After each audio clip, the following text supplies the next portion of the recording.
My name's Susan Marquis, and I like that Dr. Hines has me listed as a 4-year survivor. I figure that's a good sign. I'm not at 4 years yet. I'm about 3.5. I figure I got at least another 6 months, so that's not so bad. I was diagnosed in September 2010.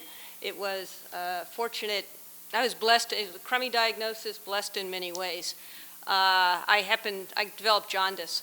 And I developed jaundice the night before. I already had an appointment with my gastrointestinal guy, Dr. Cho, at that point. And so I showed up in the office. I'd had acid reflux kind of stuff, and nothing was working. And he's going, well, you're looking pretty good. Everything's fine. I said, look at my eyes. And I looked kind of like the wolf man. It was quite a look. And he got that look on his face that meant perhaps we should be concerned, and sent me to get a CT. Anyway, it was pancreatic cancer. We thought it was. I was on the table within 10 days, thanks to Barbara Clerkin, who got me in with Dr. Hines, I think like the day before you went on vacation, or just about. Dr. Reber was on vacation. I had this window of about 2 days and made it there. I was in that 25% that had the dumping issue, which sounds rather nasty, doesn't it? It was kind of nasty. I had that. The recovery went fine, though, overall. Barbara Clerkin was an absolute saint and stalwart, as all of us know. In part, you end up calling, it's like, things aren't going well, I feel sick, what am I supposed to do? And she sort of talks you down. The other thing she did was keep me, her job was to talk me out of going back to work sooner. I wanted to get to work sort of immediately. Work was quite therapeutic for me. So we were balancing between the positive aspect of getting back to work and the reality of trying to recover from this surgery. I did chemo, so I started about 8 weeks later, so around Thanksgiving. Dr. Weinberg is my oncologist, a combination of Gemzar and 5-FU, which I did as Xeloda. Did that for 6 months.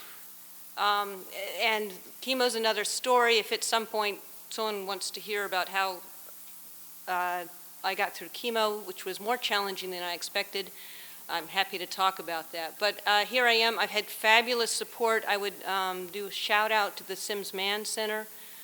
Dr. Mary Hardy, absolutely fabulous. I understand she's not there now, but just incredible in terms of the nutritional side, but also a lovely chaplain, intern. I believe her name was Miriam. She was actually a Jewish chaplain, and I met her at the chemo center.